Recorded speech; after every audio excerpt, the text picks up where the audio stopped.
ਮੇਰਾ ਬਾਬਾ ਨਾਨਕ ਦਾ ਯੂਨੀਵਰਸਲ ਗੁਰੂ 12 ਤੋਂ 16ਵੀਂ sanctuary Sufism ਦਾ time ਸੀ। ਜ਼ਿਆਦਾਤਰ ਭਗਤ ਇਸ ਟਾਈਮ ਦੇ ਹਨ। ਉਸ ਵੇਲੇ ਲੋਕ ਲੰਬੀ ਯਾਤਰਾ ਕਰਨ ਲਈ ਲੱਗ ਪਏ ਸਨ। ਐਲਬਰੂਨੀ ਹਿੰਦੂ ਧਰਮ ਸਟੱਡੀ ਕਰਨ ਅਫਗਾਨਿਸਤਾਨ ਤੋਂ ਇੰਡੀਆ ਆਇਆ ਸੀ। ਇਬਨ ਬਤੂਤਾ ਇਸਲਾਮ ਸਟੱਡੀ ਕਰਨ ਮੋਰੋਕੋ ਤੋਂ ਅਫਰੀਕਾ ਗਿਆ ਸੀ। ਪਰ ਦੁਨੀਆ ਵਿੱਚ ਸਭ ਤੋਂ ਵੱਧ ਪੈਦਲ ਟੁਰਨ ਦਾ ਰਿਕਾਰਡ ਬਾਬੇ ਨਾਨਕ ਦੇ ਨਾਮ ਹੈ। ਸੋ ਗੁਰੂ ਸਾਹਿਬ ਕਿਉਂ ਚੱਲੇ ਸੀ? ਗੁਰੂ ਸਾਹਿਬ ਨੇ ਦੁਨੀਆ ਦਾ ਉਦਾਰ ਕਰਨ ਲਈ 4 ਉਦਾਸੀਆਂ ਕੀਤੀਆਂ। ਇਹ ਉਹ ਟਾਈਮ ਸੀਗਾ ਜਦੋਂ ਦਿੱਲੀ ਸਲਤਨਤ ਤੇ ਲੋਧੀ ਵੰਸ਼ ਦਾ ਰਾਜ ਸੀ।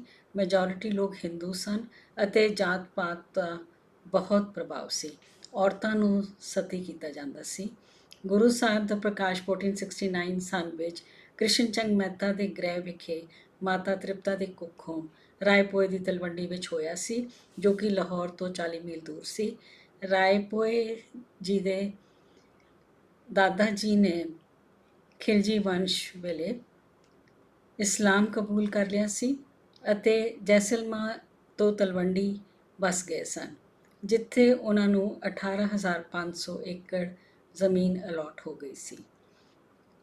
ਰਾਏਪੁਲਾਰ ਜੀ ਨੇ ਆਪਣੀ ਅੱਧੀ ਜ਼ਮੀਨ ਗੁਰੂ ਸਾਹਿਬ ਦੇ ਨਾਂ 'ਤੇ ਕਰ ਦਿੱਤੀ ਸੀ ਔਰ ਇਹ ਪਹਿਲੇ ਸਿੱਖ ਸੀਗੇ ਜਿਨ੍ਹਾਂ ਨੇ ਗੁਰੂ ਨਾਨਕ ਦੇਵ ਜੀ ਨੂੰ ਸਮਝਿਆ ਸੀ ਅਤੇ ਦੂਜੇ ਉਹਨਾਂ ਦੇ ਭੈਣ ਜੀ ਸੀਗੇ ਬੇਬੇ ਨਾਨਕੀ ਜੀ। ਇਸ ਜਗ੍ਹਾ 'ਤੇ ਹੁਣ ਨਨਕਾਣਾ ਸਾਹਿਬ ਅਤੇ ਹੋਰ 8 ਗੁਰਦੁਆਰੇ ਹਨ। ਬੇਬੇ ਨਾਨਕੀ ਜੀ ਉਹਨਾਂ ਤੋਂ 5 ਸਾਲ ਵੱਡੇ ਸੀਗੇ। ਗੁਰੂ ਸਾਹਿਬ ਦਾ ਬਚਪਨ ਅਸਥਾਨ ਤੇ ਹੁਣ ਗੁਰਦੁਆਰਾ ਬਾਲ ਲੀਲਾ ਸਾਹਿਬ ਹੈ। ਗੁਰਦੁਆਰਾ ਪੱਟੀ ਸਾਹਿਬ ਪੰਡਿਤ ਗੁਰੂ ਸਾਹਿਬ ਉੱਥੇ ਪੰਡਿਤ ਗੋਪਾਲ ਦਾਸ ਤੋਂ ਮੈਥਸ, ਪੰਜਾਬੀ, ਦੇਵਨਾਗਰੀ, ਪੰਡਿਤ ਬ੍ਰਿਜਨਾਥ ਤੋਂ ਸੰਸਕ੍ਰਿਤ ਪੜ੍ਹੇ 2 ਸਾਲ ਲਈ। ਫਿਰ ਉਹਨਾਂ ਨੇ ਵੇਦ, ਪੁਰਾਣ, ਸਮ੍ਰਿਤੀਆਂ ਪੜ੍ਹੀਆਂ। 9 ਸਾਲ ਦੀ ਉਮਰ 'ਚ ਮੌਲਵੀ ਕੁਤੁਬਦੀਨ ਤੋਂ ਉਹਨਾਂ ਨੇ ਪਰਸ਼ੀਅਨ ਜੋ ਕੋਰਟ ਲੈਂਗੁਏਜ ਸੀ ਅਤੇ ਇਸਲਾਮਿਕ ਸਕ੍ਰਿਪਚਰਸ ਕੁਰਾਨ ਪੜ੍ਹੀ।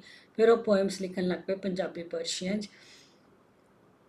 ਸ਼੍ਰੀ ਖਹਿਰਾ ਸਾਹਿਬ ਵਿੱਚ ਹਰੇ ਭਰੇ ਖੇਤਾਂ ਦੀ ਸਾਖੀ ਰਚੀ ਗਈ ਸੀ। ਸ਼੍ਰੀ ਮਲ ਜੀ ਸਾਹਿਬ ਵਿੱਚ ਕੋਬਰਾ ਸਾਹਿਬ 'ਤੇ ਗੁਰੂ ਸਾਹਿਬ ਨੇ ਛਾਂ ਕੀਤੀ ਸੀ। ਉਸ ਜਗ੍ਹਾ 'ਤੇ ਇਹ ਗੁਰਦੁਆਰਾ ਹੈ। ਜਨੇਊ ਸੈਰੇਮਨੀ ਆਪ ਜੀ ਦੇ ਪਿਤਾ ਨੇ ਪੰਡਿਤ ਨੂੰ ਬੁਲਾਇਆ ਸੀ ਔਰ ਪਰ ਆਪ ਨੇ ਜਨੇਊ ਧਾਰਨ ਕਰਨ ਤੋਂ ਮਨਾ ਕਰਤਾ ਸੀਗਾ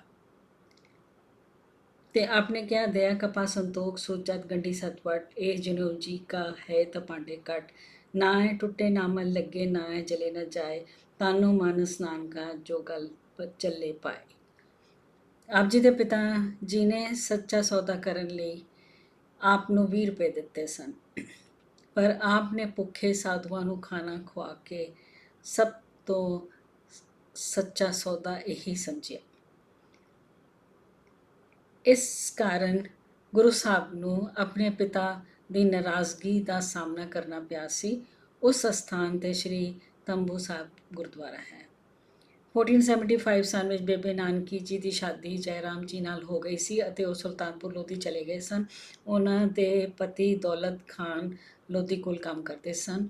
16 ਸਾਲ ਦੀ ਉਮਰ ਵਿੱਚ ਗੁਰੂ ਸਾਹਿਬ ਵੀ ਆਪਣੀ ਭੈਣ ਕੋਲ ਚਲੇ ਗਏ ਅਤੇ ਮੋਦੀਖਾਨੇ ਵਿੱਚ ਕੰਮ ਸ਼ੁਰੂ ਕਰਤਾ।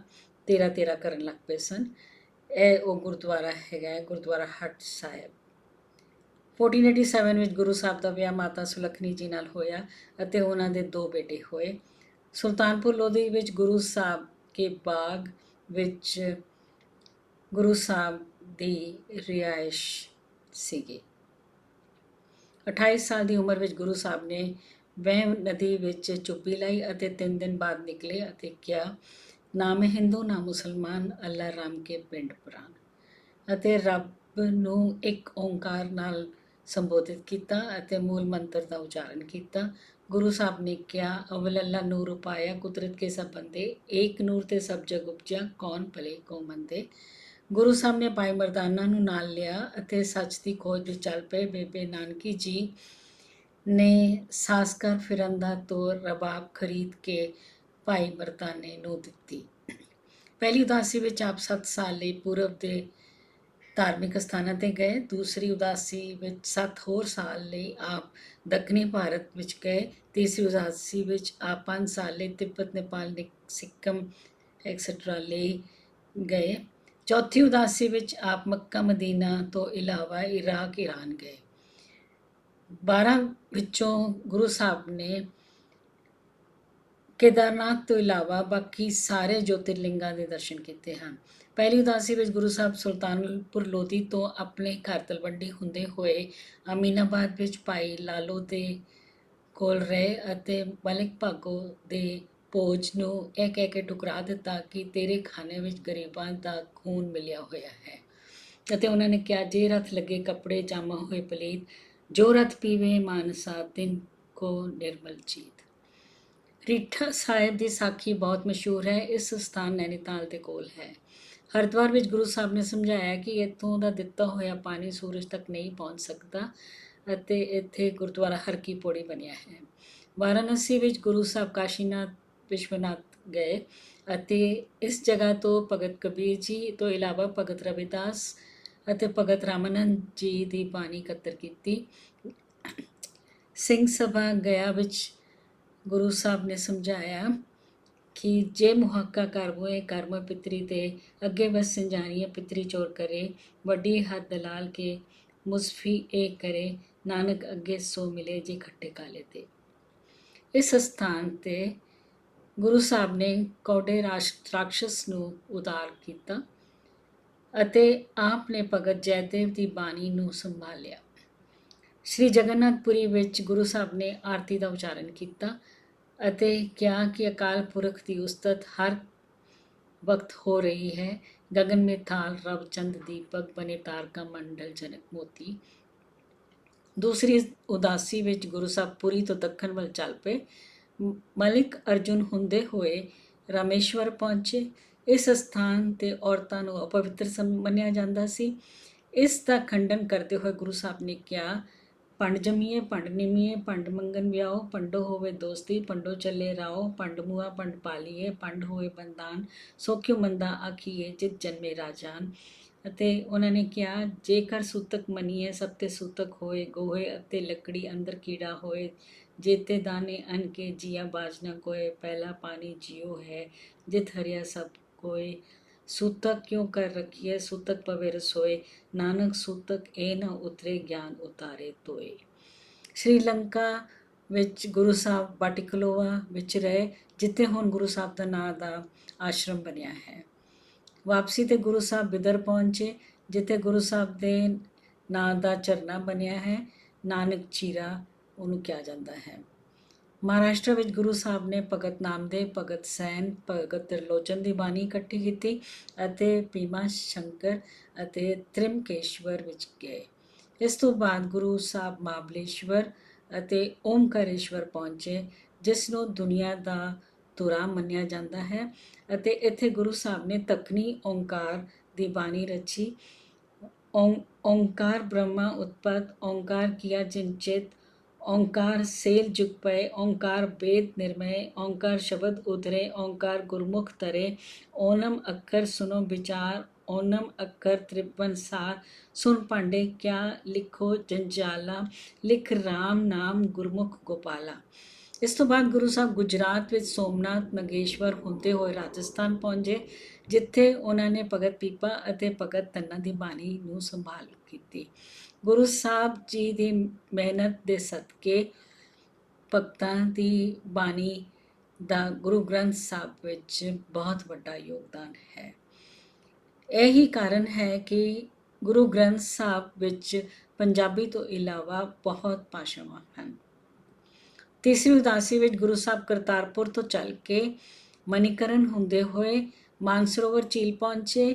ਤਿੱਬਤ ਵਿੱਚ ਉਸ ਵੇਲੇ ਗੁਰੂ ਸਾਹਿਬ ਦਾ ਬਹੁਤ ਮਾਨਤਾ ਹੋ ਗਈ ਸੀ।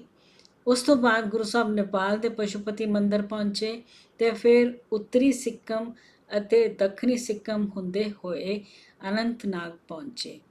ਮਟਨ ਵਿੱਚ ਗੁਰੂ ਸਾਹਿਬ ਦੀ ਮੁਲਾਕਾਤ ਪੰਡਿਤ ਬ੍ਰਹਮਦਾਸ ਨਾਲ ਹੋਈ, ਜਿਸ ਕੋਲ ਹਿੰਦੂ ਗ੍ਰੰਥਾਂ ਦਾ ਬਹੁਤ ਵੱਡਾ ਭੰਡਾਰ ਸੀ। ਉਸ ਨੂੰ ਗੁਰੂ ਸਾਹਿਬ ਨੇ ਕਿਹਾ, ਪੜ ਪੜ ਗੱਡੀ ਲਦੀਏ, ਪੜ ਪੜ ਭਰੀਏ ਸਾਥ, ਪੜ ਪੜ ਬੇੜੀ ਪਾਈਏ, ਪੜ ਪੜ ਗੱਡੀਏ ਖਾਦ, ਪੜੀਏ ਜੇਤੇ ਬਰਸ ਬਰਸ, ਪੜੀਏ ਜੇਤੇ ਮਾਸ, ਪੜੀਏ ਜੇਤੀ ਆਰਜ਼ਾ, ਪੜੀਏ ਜੇਤੇ ਸਾਸ।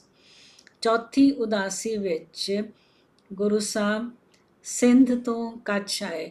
ਇਸੇ ਕਰਕੇ ਸਿੰਧੀ ਵੀ ਗੁਰੂ ਗ੍ਰੰਥ ਸਾਹਿਬ ਜੀ ਨੂੰ ਮੰਨਦੇ ਹਨ। ਤੇ ਸਮੁੰਦਰ ਦੇ ਰਸਤੇ ਗੁਰੂ ਸਾਹਿਬ ਮੱਕਾ ਮਦੀਨਾ ਗਏ। ਉਚ ਸ਼ਰੀਫ ਦੇ ਤਹਿਖਾਨੇ ਵਿੱਚ ਗੁਰੂ ਸਾਹਿਬ ਦੀਆਂ ਖੜਾਵਾਂ ਮਿਲੀਆਂ ਨੇ, ਇੱਕ ਕੌਲਾ ਮਿਲਿਆ ਹੈ ਅਤੇ ਗੁਰੂ ਸਾਹਿਬ ਦੇ ਕੜੇ ਮਿਲੇ ਹਨ। ਵਾਪਸੀ ਤੇ Guru Sahib Baghdad, Iran, Tashkent ਅਤੇ ਅਫਗਾਨਿਸਤਾਨ ਗਏ। ਇਸ ਕਾਰਨ ਗੁਰੂ ਸਾਹਿਬ ਨੂੰ ਅਲੱਗ-ਅਲੱਗ ਥਾਵਾਂ ਤੇ ਅਲੱਗ-ਅਲੱਗ ਨਾਵਾਂ ਨਾਲ ਜਾਣਿਆ ਜਾਂਦਾ ਹੈ। ਅਖੀਰ ਦੇ 18 ਸਾਲ ਗੁਰੂ ਸਾਹਿਬ ਨੇ ਕਰਤਾਰਪੁਰ ਸਾਹਿਬ ਵਿੱਚ ਬਿਤਾਏ ਅਤੇ ਖੇਤੀ ਕੀਤੀ, ਜਿਸ ਲਈ ਗੁਰੂ ਸਾਹਿਬ ਇਸ ਖੂਹ ਦਾ ਪਾਣੀ ਵਰਤਦੇ ਸਨ। ਬਾਬਰ ਦੇ ਹਮਲੇ ਦਾ ਗੁਰੂ ਸਾਹਿਬ ਨੇ ਪੁਰਜ਼ੋਰ ਵਿਰੋਧ ਕੀਤਾ। ਉਹਨਾਂ ਨੇ ਕਿਹਾ, ਖੁਰਾਸਾਨ ਖਸਮਾਨਾ ਕੀਆ, ਹਿੰਦੁਸਤਾਨ ਡਰਾਇਆ, ਆਪੇ ਦੋਸ ਨ ਦੇਈ, ਕਰਤਾ ਜਮ ਕਰ ਮੁਗਲ ਚੜਾਇਆ, ਇਤੀ ਮਾਰ ਪਈ ਕਰਲਾਨੇ, ਤੈਂ ਕੀ ਦਰਦ ਨਾ ਆਇਆ। ਗੁਰੂ ਸਾਹਿਬ ਨੇ ਆਪਣੇ ਪੁੱਤਰਾਂ ਨੂੰ ਛੱਡ ਕੇ ਭਾਈ ਲਹਿਣਾ ਜੀ ਨੂੰ ਗੁਰਗੱਦੀ ਸੌਂਪੀ, ਕਿਉਂਕਿ ਉਹ ਹਰ ਲਿਹਾਜ਼ ਨਾਲ ਯੋਗ ਸਨ ਅਤੇ ਗੁਰੂ ਸਾਹਿਬ ਦੇ ਤਾਬੇਦਾਰ ਸਨ। ਉਹਨਾਂ ਨੂੰ ਆਪਣੇ ਅੰਗ ਦਾ ਹਿੱਸਾ ਸਮਝਦੇ ਹੋਏ ਗੁਰੂ ਅੰਗਦ ਦਾ ਨਾਮ ਦਿੱਤਾ, ਜਿਸ ਦਾ ਜ਼ਿਕਰ ਭਾਈ ਗੁਰਦਾਸ ਜੀ ਨੇ ਵੀ ਕੀਤਾ ਹੈ। ਪੁੱਤਰਾਂ ਕੋਲ ਨਾ ਪਾਲਿਓ, ਮਨ ਆਖੇ ਖੋਟੇ ਨਸ਼ਿਆਰੇ।